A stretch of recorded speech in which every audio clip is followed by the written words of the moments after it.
23rd of June, the night of the NBA draft. That's where Michael Kaskey Blomain will be from 97.3 ESPN.com. And he magically is on the phone with us right now on the Sports Bash 97.3 ESPN. Michael, the draft is coming, but it sounds like there is some news leading up to the draft. One Nerlens Noel could possibly be on the move. Jeff Teague's name is mentioned. Let's get your take on this rumored deal.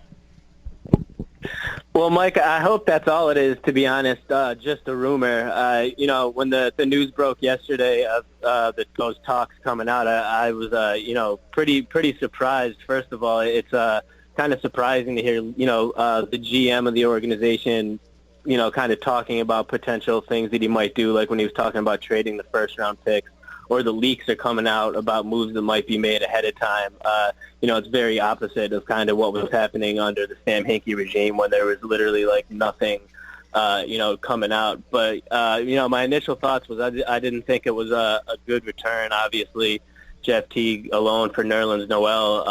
I was certainly not happy with it, and hopefully it's just a rumor. So what happens then when they add Nick Stauskas and or Robert Covington to the deal?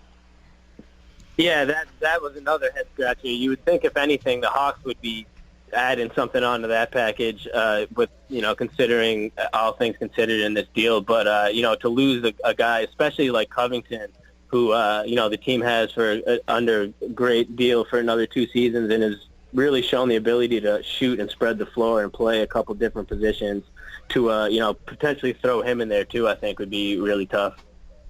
Yeah, what if the deal had Schroeder's name attached to it as opposed to Teague? Are you more intrigued?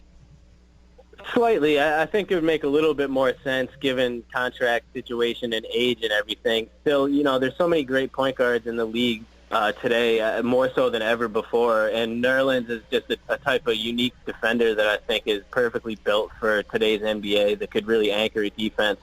So to give him up for, a point guard in either Teague or Schroeder, who are both good, don't get me wrong, but it just doesn't necessarily seem like a wise way to spend an asset in Nerlens Noel. Like, it's something that good.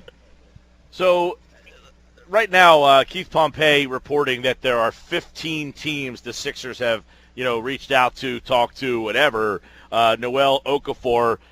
Alex Kennedy was on with us earlier and kind of suggested that tells him that they're feeling more comfortable about Joel Embiid. How do you read the propensity for them to now reach out and talk to teams about Okafor and Noel?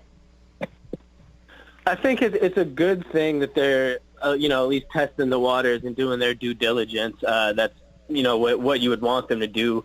And I think that's something to obviously keep in mind with all the talk about, Nerlens for Teague potentially. It's just that I think that, as Keith said, they're talking to a whole bunch of teams right now. There's a whole bunch of potential deals and ideas being floated back and forth. Just because one happened to be reported doesn't necessarily mean there's more stock or more weight in it than others. But you would have to think that their willingness to move one or potentially both of the big guys that they've drafted in that have been healthy relatively over the past 2 years would tell you that they feel good about Joel Embiid. Joel obviously feels good about his health. He's been on social media saying that he's finally healthy and excited for the next season, and he just wishes we could fast forward. So, if he's out there saying things like that, you'd have to believe that he at least thinks he's healthy, and I would imagine that the organization shares that view, especially if they'd be willing to move both of Nerlens and Jalil. So, you don't like the Noel for Teague deal? That's obvious. Are you against moving Noel? Are you against moving Noel? Period. No, not necessarily against moving. Period. I think there's some moves that would be reasonable to make. I just think that, especially for a point guard, which is obviously something the Sixers need, but I think it could just be addressed in a variety of other ways, whether it be through the draft, through free agency. I think to sell a guy like Nerlens, who I just view as a very unique talent on the defensive end, and especially in the climate of today's NBA where it's so important to be able to protect the rim and get up and down the floor. He just, he seems like such a perfect fit for that. that to give him up for a position that's, the deepest it's ever been in the league wouldn't be wise. I don't necessarily think that there's not a move out there that would be made for him, and even for a point guard, but it's just one that, I wouldn't be so quick to get rid of him for something like that. Yeah, and we know that, you watch the style of the NBA, and this isn't a knock on Okafor. Even if you said Okafor is an elite talent at what he does, how valuable is that skill set in today's NBA? It's, I think it's becoming less and less valuable, and we're definitely seeing that, and that's the whole issue with Okafor at this point. You certainly can't deny his offensive ability and his footwork, especially for his age. He, would be 20 years old right now. It's just that the thing is, with a talent like that, you have to specifically tailor basically your entire offensive strategy to his strengths, which is just the opposite of the way that the league is going right now. And it'd be really difficult for the Sixers to, construct an entire roster playing, to the strengths of a kind of more traditional back to the basket, a little bit slower, big, which is why I think, myself and a lot of the other, Sixers media members feel that Nerlens long run is more of a valuable piece than Jalil. It's not necessarily a knock on Jalil. It's more so just the style of play contrasting. Yeah, and I've seen you tweet that, that you think Noel is the exact kind of player that can anchor a defense.